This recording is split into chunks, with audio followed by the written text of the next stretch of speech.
Ya, pemirsa, ex-prajurit marinir Satria Artakumbara yang bergabung menjadi tentara Rusia memohon agar dirinya bisa kembali menjadi warga negara Indonesia. Hal ini kemudian diungkapkan dirinya melalui akun sosial media dan ia pun juga meminta maaf atas kesepakatannya yang kemudian menandatangani kontrak menjadi tentara Rusia dan mengakibatkan status warga negara Indonesia tersebut hilang. Kami hadirkan informasinya terlebih dahulu untuk Anda, pemirsa.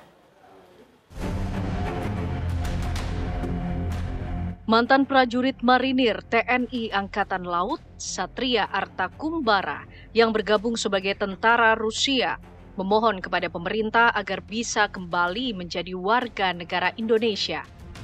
Ia meminta maaf karena keliru tanda tangan kontrak yang berujung pada hilangnya status WNI. Satria meminta maaf karena kesepakatannya bergabung tentara Rusia membuat status WNI dirinya dicabut.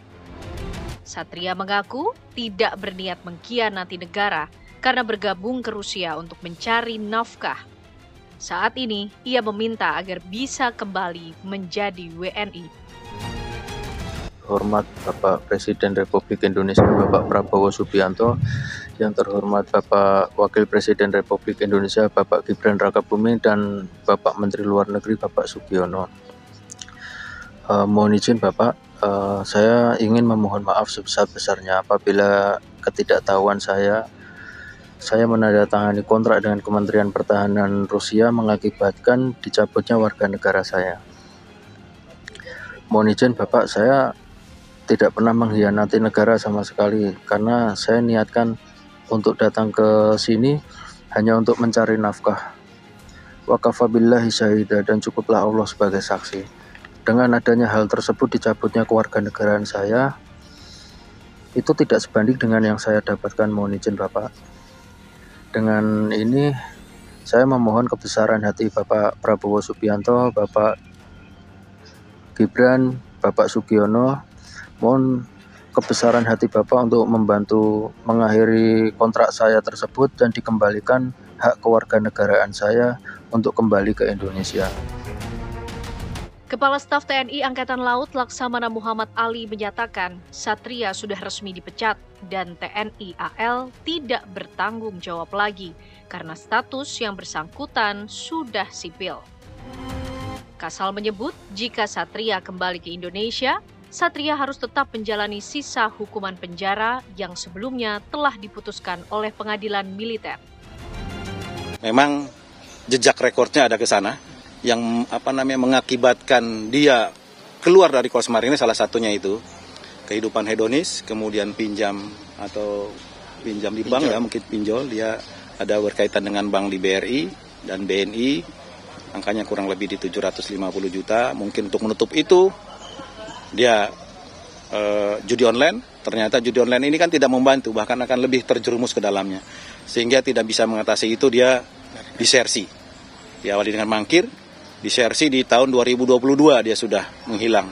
Sudah kita lakukan dengan sesuai prosedur, panggilan 1, 2, 3, kemudian sudah datangin ke rumahnya, tidak ada di tempat, akhirnya naik status menjadi disersi, kemudian proses pemecatan, dan sudah dipecat di tahun 2023. Jadi secara hukum bukan lagi prajurit Korps Marinir, tapi sudah resmi menjadi sipil. Dan terakhir katanya ingin kembali ke Indonesia, itu bukan tanggung jawab kami lagi, karena di 2023 sudah resmi berkekuatan hukum tetap bahwa yang bersangkutan sudah dikeluarkan dari Korps Marinir TNI AL, artinya Korps Marinir atau TNI AL tidak bertanggung jawab lagi dengan yang bersangkutan karena statusnya sudah sipil. Kementerian Luar Negeri menyebut status kewarganegaraan Satria sepenuhnya kewenangan Kementerian Hukum. Kini, permintaan Satria masih menunggu arahan Presiden selanjutnya karena perlu proses hukum untuk bisa kembali menjadi WNI. Lantas, apakah pemerintah membuka ruang bagi Satria untuk mengajukan permohonan kembali menjadi WNI?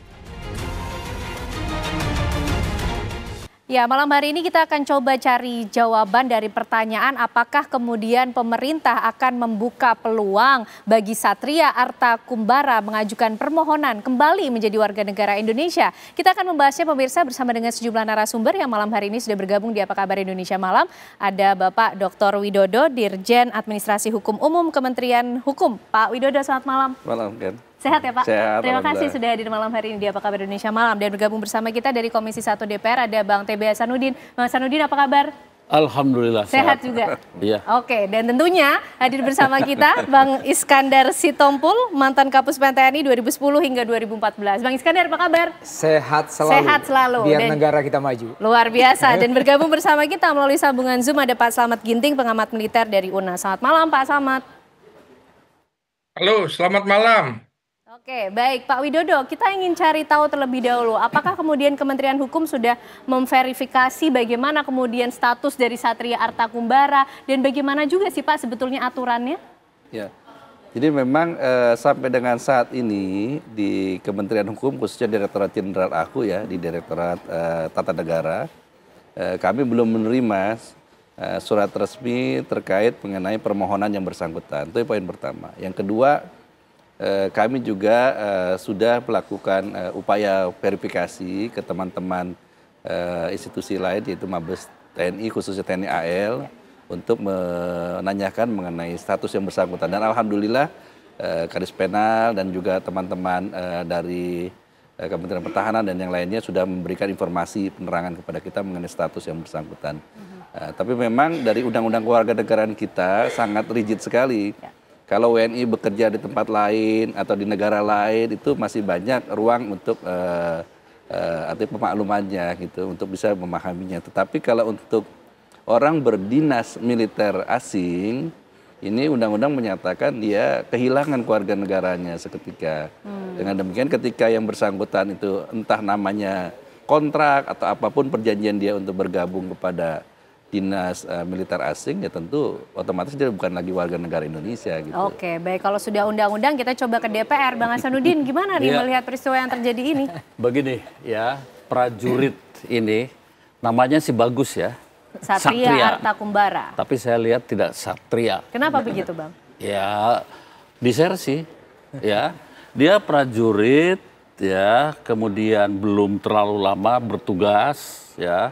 Dan kemudian dalam tugasnya yang sedang baik-baik saja dan negara juga menafkahi dia sesuai aturan perundang-undangan, tapi kenapa kemudian melarikan diri tanpa pamit, tanpa izin, dan kemudian kalau melarikan diri seperti beliau tadi itu ya mungkin bekerja di tempat lain masih bisa dimaklumi ya, tetapi ini kemudian bergabung dengan angkatan militer, perang negara lain dan kemudian terlibat dalam pertempuran. Artinya real dia tanpa basa-basi dengan segala sikapnya. Dan yang saya sangat sesalkan prajurit ini mengatakan untuk mencari nafkah. Ya. Emang tidak diberi nafkah oleh negara. Ya. Dan kalau soal berbicara kesejahteraan prajurit TNI, apalagi di era pemerintahan sekarang, itu sangat lebih baik kesejahteraannya. Ya, coba kita lihat, dapat gaji jelaslah sesuai aturan perundang-undangan, dapat lauk pauk dan ditingkatkan, itu 65.000 per hari, jadi kali 30 hari sudah berapa? Dapat renumerasi, ya sudah 80%. Ya. Setiap operasi dia dapat juga uang, ya. Kemudian juga dapat tunjangan-tunjangan lain, tunjangan beras, tunjangan kesehatan dan lain sebagainya. Kalau berbicara kesejahteraan, bandingkan misalnya, mohon maaf, di PNS tidak dapat beras kan, tidak dapat uang operasi kan, ya gitu. Jadi kesejahteraannya sudah begitu diperhatikan. Kesejahteraan sudah diperhatikan, jadi tidak ada alasan melarikan diri, cari nafkah di negara lain. Dan ketika dia bertempur di sana kan ngomong kami datang ke sini untuk mencari nafkah untuk hidup lebih baik, ya kurang terhormat menurut hemat saya. Jadi justru tidak sesuai namanya begitu ya. Dan sesuai undang-undang ya tentang kewarganegaraan dalam pasal 23 hilanglah kewarganegaraannya. Betul. Ya, begitu. Apabila seorang warga negara itu ya ikut di dalam angkatan perang negara lain. Undang-Undang nomor 12 tahun 2006 ya Bang Hasanuddin tentang kewarganegaraan serta PP nomor 2 tahun 2007. Dan itu apalagi kalau sampai bertempur secara otomatis. Ya, tidak ada prosedur lain. Oh ya, dia sudah dinyatakan bukan warga negara. Oke. Nah, begitu, jadi sudah final dia bukan warga negara Republik Indonesia lagi. Artinya apa? Ya. Tidak ada kewajiban negara untuk menolongnya. Ini nih menarik, tidak adakah kewajiban negara untuk menolongnya ketika Satria Arta Kumbara mengajukan permohonan. Nah ini menarik, tapi saya mau ke Pak Slamet dulu. Pak Slamet, ada tidak sih pernah menemukan kasus-kasus seperti ini? Ya, memang menarik ya, karena ini tentara dan ternyata tentaranya tidak paham dengan aturan hukum di Indonesia. Nah, menarik adalah persoalan ini pernah terjadi dalam kasus warga Indonesia yang tergabung atau ikut dalam ISIS ya, Islamic State of Iraq and Syria. Nah, tentu dengan beberapa pertimbangan mereka masuk ke situ. Ini bukan negara. Nah, tapi kalau ke Rusia ini kan negara. Nah, persoalannya adalah di dalam kasus warga negara Indonesia yang bergabung dalam ISIS itu, pemerintah Indonesia berusaha merepatriasi warganya agar bisa kembali ke Indonesia dan itu direhabilitasi. Nah, ini kan terkait dengan bagaimana mengembalikan warga Indonesia, memberikan bantuan rehabilitasi. Ini karena dianggap menyimpang. Nah, kemudian juga kita punya program pencegahan radikalisme di situ, sehingga pemerintah mau menerima kembali warganya. Pemerintah juga berharap agar ideologi radikal ini tidak menyebar ke lain-lain. Nah, kemudian juga atas dasar hukum dan keadilan, karena memang dianggap orang yang tidak memahami hukum dan tidak tahu apa arti keadilan sehingga mereka sampai ke ISIS. Dalam kasus disertir ini yang menarik adalah sebenarnya di dalam undang-undang seseorang bisa kembali dijadikan warga negara apabila dia tidak dikenai hukum selama 1 tahun atau lebih. Nah, sementara ex-marinir ini dengan dia sudah dijatuhi hukum bahwa dia harus dipenjara, hukumannya penjaranya 1 tahun, sehingga di sini sulit bagi pemerintah, bagi negara untuk bisa mengembalikan hak dia meminta sebagai warga negara. Jadi ini diserahkan akhirnya diskresi kepada presiden. Presiden mau nggak menerima kasus seperti ini. Nah, ini yang menarik adalah kalau pemerintah atau negara begitu mudah memberikan kewarganegaraan kembali kepada disertir ini, maka akan bisa menularkan ke yang lain. Karena kan iming-imingnya begitu. Sekitar 35 juta menjadi tentara atau legiun veteran asing di daerah pertempuran. Kalau ini tidak diselesaikan, ini bahaya bagi TNI, harus ketat. Dan ini juga dia belum dipenjara ya. Harusnya dia bukan hanya keputusan dipecat dari dinas militer, dia harus menjalani hukum penjara. Karena dia ini kan sebenarnya kalau keterangan dari Mabesal tadi, dia kesannya memang menghindari hukum karena dia ada persoalan judol dan lain-lain segala macam. Oke, Pak Slamet. Gitu. Bang Iskandar, TNI nampaknya juga harus begitu berhati-hati memperketat aturan yang memang sebetulnya di dalam tubuh TNI seperti apa sih Bang Iskandar? Ya, jadi ini saya mau sampaikan kepada semuanya ya. Jadi ini ada masalah ini kalau saya lihat kita buat 2 atau 3 kotak lah ya. Dari Kumham, dari DPR dan dari kami ini purnawirawan. Abang saya ini juga purnawirawan tapi di DPR Komisi 1. Tentunya mungkin kita perlu menyampaikan pesan ya kan. Yang pertama, kalau hukum tadi sudah jelas. Ini yang namanya Kumbara ini salah. Kenapa saya katakan salah? Tadi Kepala Staf Angkatan Laut sudah nyampaikan. Jadi dia ini tahun 2022 bulan Juni ya, dia ini udah disersi hilang dari peredaran marinir.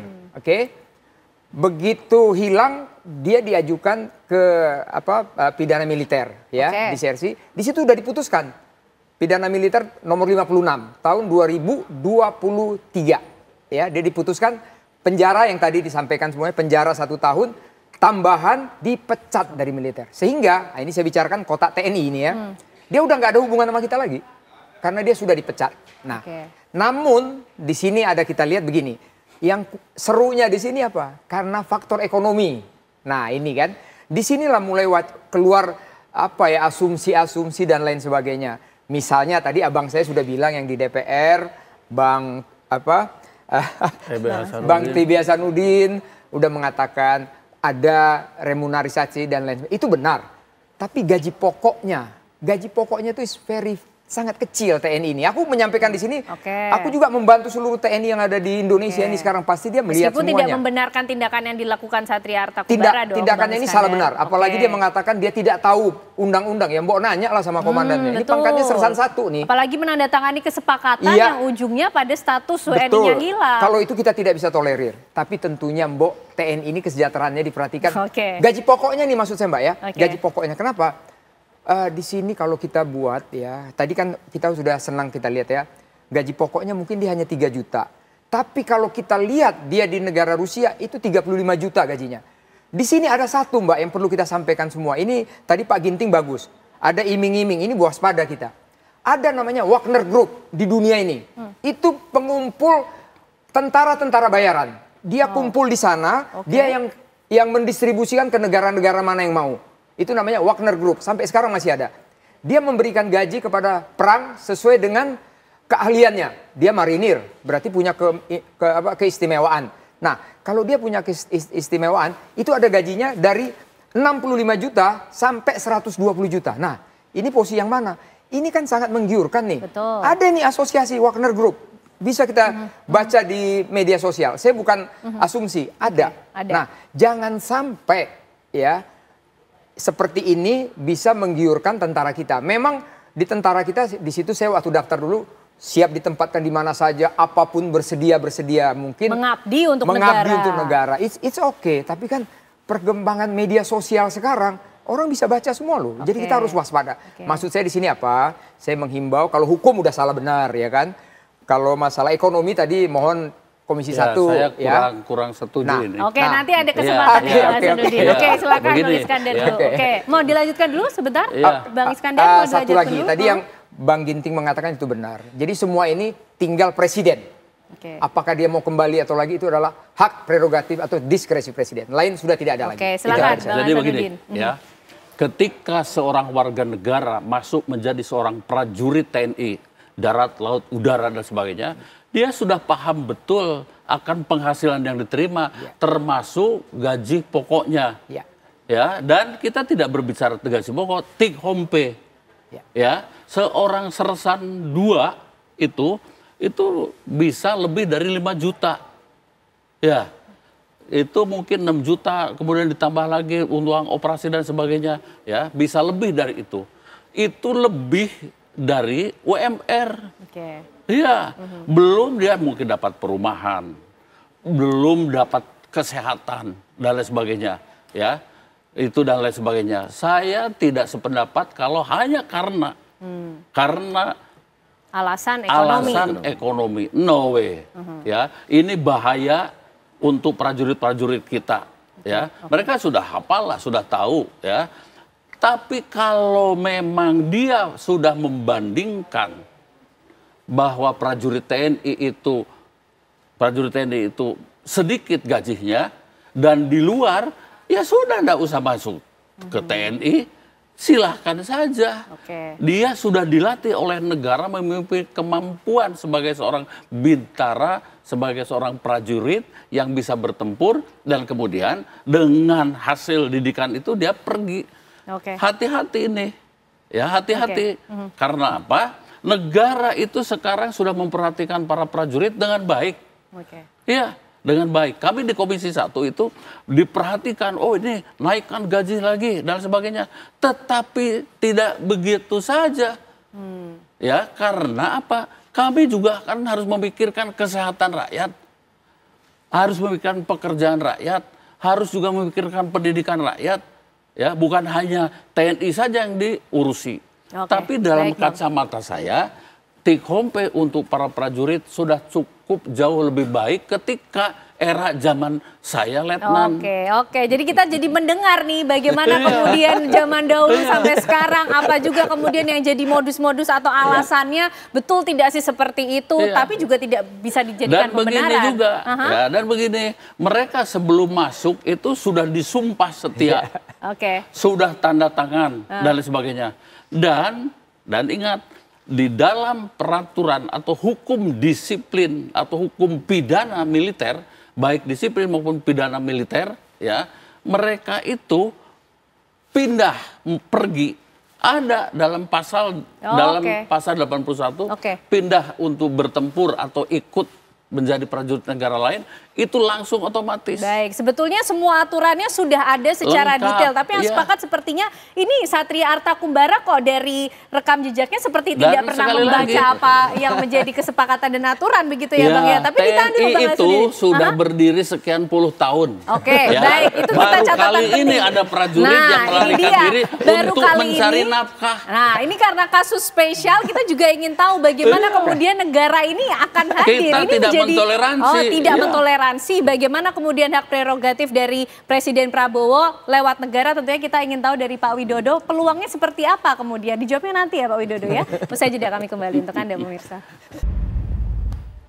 Baik, kita lanjutkan perbincangan kita malam hari ini pemirsa. Semakin malam semakin menarik karena nampaknya ini kasusnya spesial, baru kali ini terjadi Pak Widodo. Kalau dari narasumber yang lain harusnya negara tidak mentoleransi, tapi ini menjadi hak prerogatif dari Presiden Prabowo. Bagaimana Pak Widodo?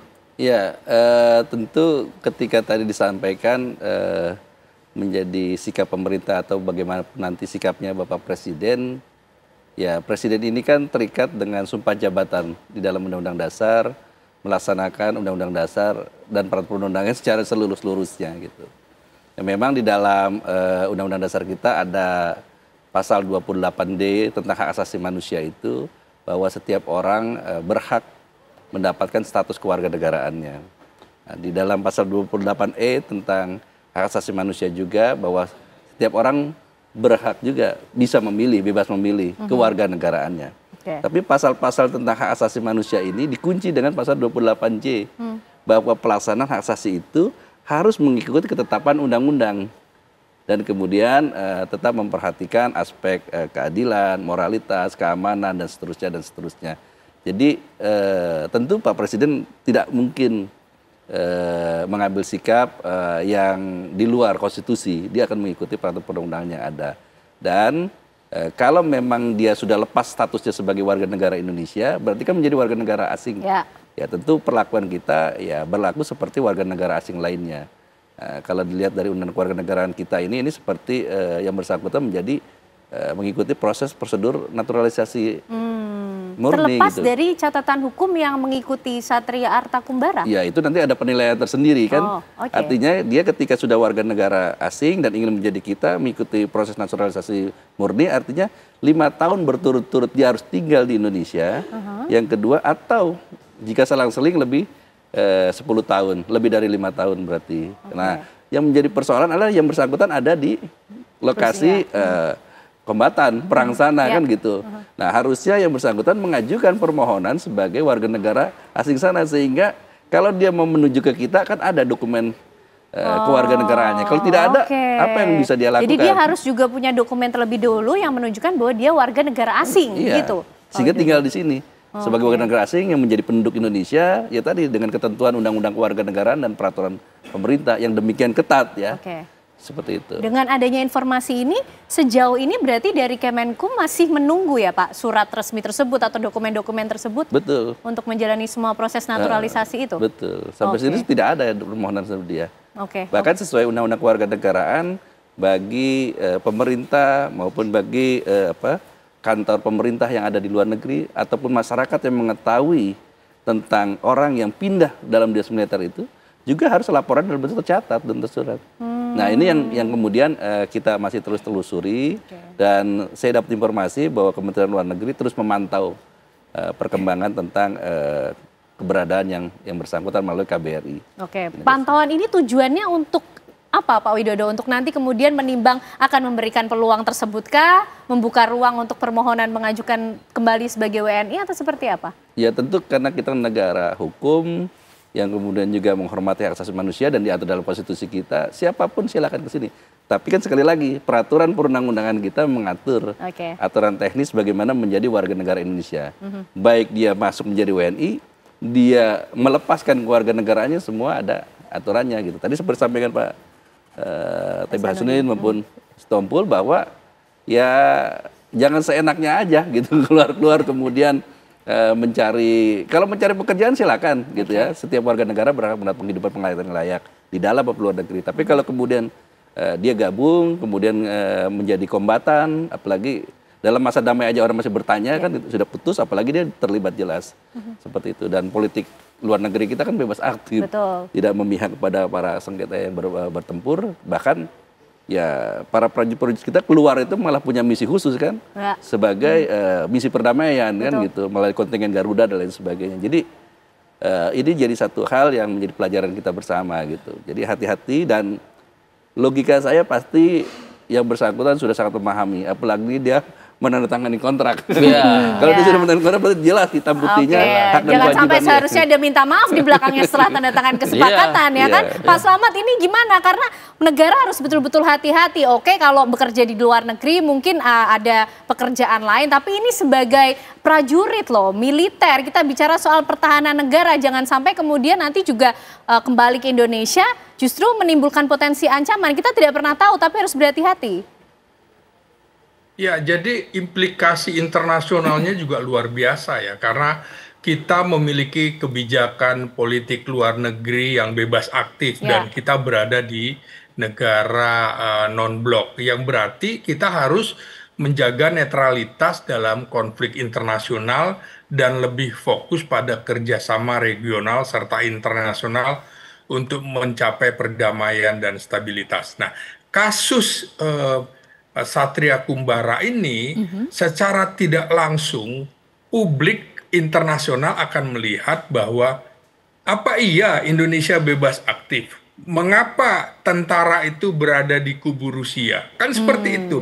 Walaupun kita bilang itu disertir, tapi kawasan internasional tidak akan bisa menerima sepenuhnya bahwa dia sebagai disertir. Nah, Indonesia kan sebenarnya kalau dikemukakan Satria yang tingkat kecerdasannya kurang menurut saya, dia selalu berbicara, saya ingin mencari petualangan, saya ingin mencari petualangan yang di Indonesia tidak ada. Nah, dia nggak tahu bahwa sejarah kontribusi tentara kita dalam operasi perdamaian PBB itu luar biasa. Dan sekarang kita masuk 5 besar negara di dunia yang memiliki kontribusi besar dalam perdamaian dunia. Kalau saja nanti ada satu brigade kita masuk di Timur Tengah, kita sudah masuk nomor 3 besar di dunia. Nah, ini artinya apa?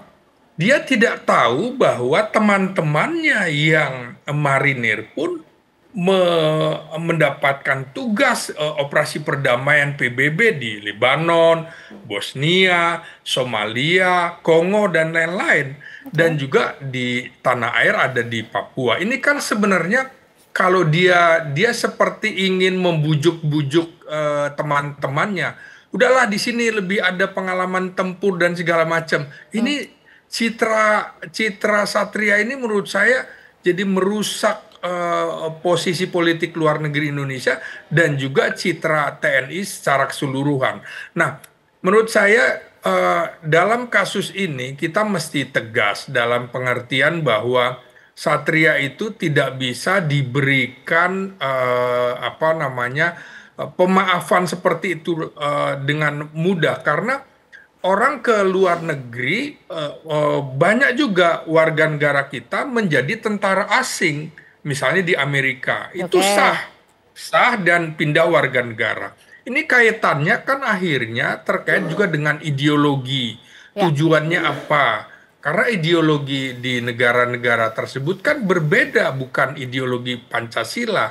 Nah, ini yang menurut saya harus ditingkatkan lagi, disiplin prajurit, agar jangan ada hanya karena berharap keuntungan finansial, lalu mereka beralih menjadi tentara bayaran yang gaji dan bonusnya serta tugas-tugasnya dianggap lebih hebat daripada tentara Indonesia. Ini pelecehan nih, Satria ini. Begitu, Mbak. Oke, baik. Bang Iskandar setuju bahwa negara tidak boleh mudah memberikan maaf dalam kasus Satria ini karena ini kaitannya sudah tentang disiplin TNI, menyangkut ideologi bangsa juga, Bang Iskandar. Oke, tadi kan saya mulai ada beberapa kotak. Kalau dari kotak TNI, ini tidak ada maaf. Oke, dia sudah melanggar semuanya. Ya, sudah tidak ada maaf.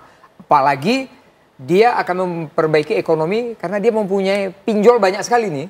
Ya, yang dia akan katakan tanda petik memaafkan. Nah, ini tidak ada toleransi. Bagi TNI tidak boleh karena ini sangat berbahaya. Namun saya katakan di sini, disinilah kita bangsa Indonesia, bangsa yang besar. Walaupun dia sudah disersi, kita lupakan tadi saya bilang kotak TNI tadi. Tentunya dia mempunyai negara yang dia banggakan. Kenapa? Kalimatnya dia sangat menyesal. Sangat menyesal. Sehingga kalau semua kesalahan itu sudah salah, tinggal kita serahkan kepada presiden kita. Tadi Pak Ginting udah segala tinjauan. Masalah kita non-blok, masalah itu sudah benar semuanya.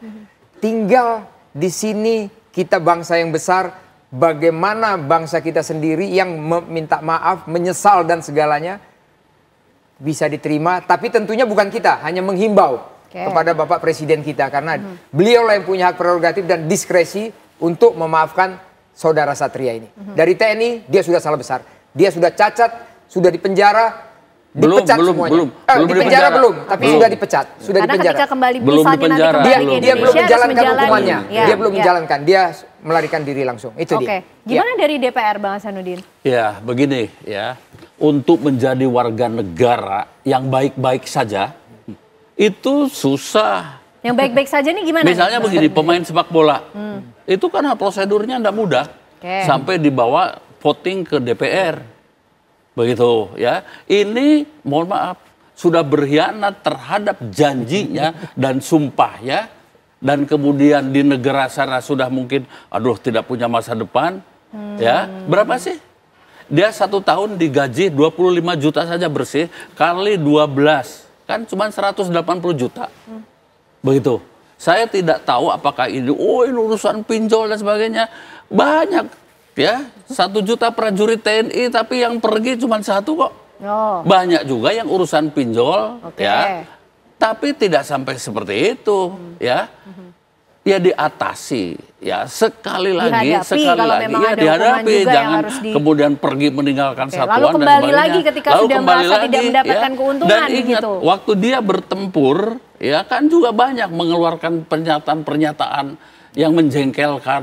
Oh di sini makan enak, gaji besar dan sebagainya. Ya sudah di sana saja selamanya.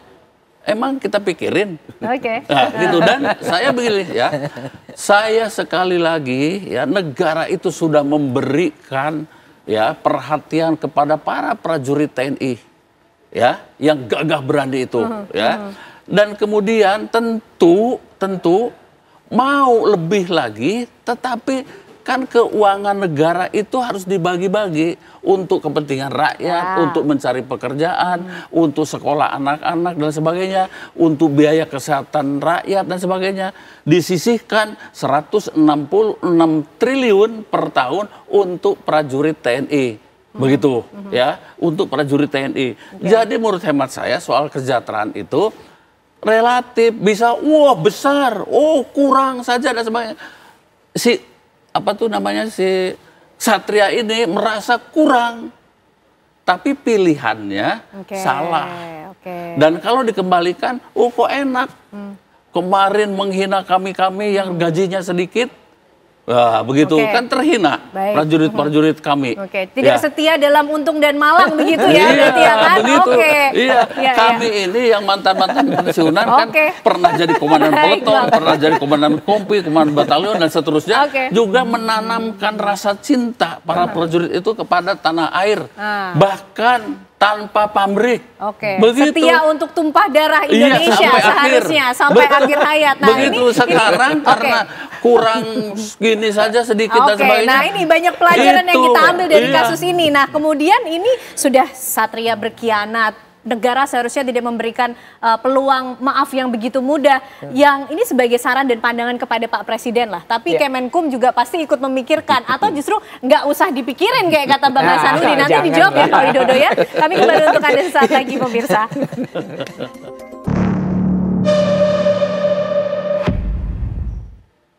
Ya, masih melanjutkan pembahasan mengenai Satria Arta Kumbara. Pak Widodo, Kemenkum belum mendapatkan surat resminya, tapi banyak pihak sudah memberikan pandangannya Pak Widodo nampaknya. Nah, bagaimana kira-kira nanti peluangnya? Apakah kalau dilihat dari prioritasnya, ini prioritas yang kemudian harus dibantu, peluangnya diperbesar untuk dikembalikan lagi status WNI-nya, atau seperti yang disampaikan Bang Hasanuddin tadi? Ya, kami dari Kementerian Hukum tentu melakukan tugas-tugas penyelenggaraan pemerintahan, melayani masyarakat dan seterusnya. Tetapi kan kalau dokumennya permohonannya tidak ada, apa yang mau kita lakukan gitu. Jadi ya tentu menunggu dari permohonan yang bersangkutan untuk menjadi warga negara Indonesia, tentu dengan syarat-syarat tadi. Nah, kalau warga negara asing yang sipil saja, yang kemudian syaratnya begitu ketat, ya dia harus tinggal 5 tahun berturut-turut atau mungkin 10 tahun dengan dokumen administrasi yang lengkap. Karena syarat kita itu syarat administrasi dan syarat substantif. Nah, syarat substantif itu banyak hal. Antara lain dia siap berjanji untuk setia kepada Pancasila dan Undang-Undang 45. Nah ini kan yang ini penting nih. Kalau sudah pindah apakah kesetiaannya kemudian sudah Bhinneka terbukti? Tunggal Ika dan kemudian Undang-Undang Dasar dan seterusnya. Artinya ini pun juga harus diikrarkan. Karena ketika dia lepas, bayangkan, untuk yang sipil saja dia harus setia seperti itu, apalagi yang dia backgroundnya kombatan, disersi, kemudian pindah lagi jadi kombatan antar negara lagi, sekarang masuk ke sini gitu. Banyak beberapa pihak mengatakan, oh ini kan demi hak asasi manusia. Ya betul, negara kita menghormati hak asasi manusia, tapi juga ada kewajiban hak asasi manusia. Jangan karena persoalan satu orang, yang ratusan juta orang yang menyangkut keamanannya juga harus dipertimbangkan. Oke, baik Bang Iskandar, jangan cuma karena satu orang saja, justru yang lain yang harus diperjuangkan lebih dulu, ini jadi kabur. Gimana Bang Iskandar? Kalau saya gini, tadi kan dibilang ini penutup ya. Jadi ada 3 poin yang saya mau sampaikan di sini. Yang pertama, kasus ini mungkin si Kumbara ini pengetahuan umumnya kurang. Saya menghimbau jajaran TNI memberilah pelajaran tentang bila mana seperti kasus Kumbara ini kalau desiarsi lari ke luar negeri. Karena itu tidak pernah ada sebelumnya. Belum ada. Nah, ini 80 perlu. tahun TNI. Ini perlu ada apa ya, jam komandan lagi, jam kepala dinas dan sebagainya. Ini yang pertama. Tolong dikasih pembekalan lagi mereka. Yang kedua, ini tadi semua sudah mengatakan dia ini kombatan, marinir, apapun dia marinirnya, dia ini adalah mempunyai spesialisasi. Di sini saya mau sampaikan apa? Tadi kita mengatakan manusia biasa. Dia pasti punya pemikiran intelijen tentang Indonesia ini. Alangkah, tanda petik, kalaulah dia bongkar semua tentang Indonesia, tentara kita begini dan begini, negara kita ini kan perlu kita waspadain. Ini yang kedua saya bilang. Dari tinjauan intelijen, mari kita sama-sama. Bukan berarti saya benar tidak. Mungkin saya salah juga menyampaikan tinjauan intelijen, tapi tentunya mari kita sama-sama. Supaya negara kita ini akur-akur saja, jangan mau diadu domba. Yang ketiga, saya menghimbau kepada Bapak Presiden atau Kemlu, ini akan lebih pintar lagi, lebih jago lagi, berhubungan dengan Kemlunya dari Rusia, kan di sini katanya di Kementerian Pertahanan. Tentunya bisa sama-sama bagaimana diskusi. Ini himbauan saya 3 tadi. Setelah himbauan itu dapat data-datanya, semuanya serahkan Presiden, biar Presiden yang memutuskan. Terima kasih. Presiden memutuskan, Kemenkum nanti menindaklanjuti. Pak Slamet, himbauannya apa Pak Slamet singkat?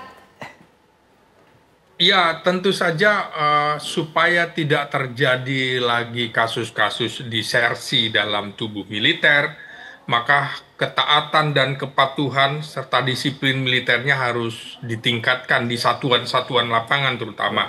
Terus tanggung jawab dan akuntabilitas komandannya.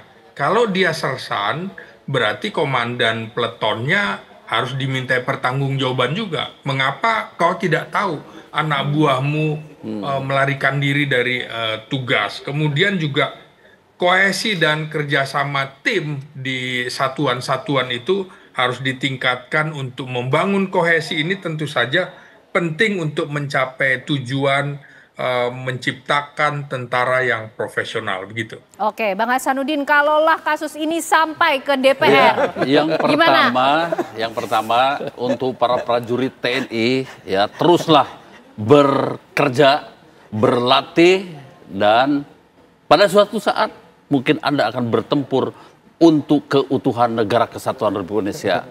Jangan mikirkan apa yang didapat dari Republik ini. Itu. Tapi ya, apa yang bisa diberikan apa untuk yang negara? bisa diberikan kalian kepada negara yang kita cintai. Kalau soal kebutuhan gaji dan sebagainya relatif, diberi berapa ratus juta pun per bulan, tetap Anda akan punya hawa nafsu untuk nambah lagi. Dan kemudian jangan kemudian dengan enak laissez-passer, tinggalkan saja lalu pergi ke tempat lain dan sekarang mewek. Oke, Ya. baik. Saya berharap dipertimbangkan ratusan kali untuk menerima kembali.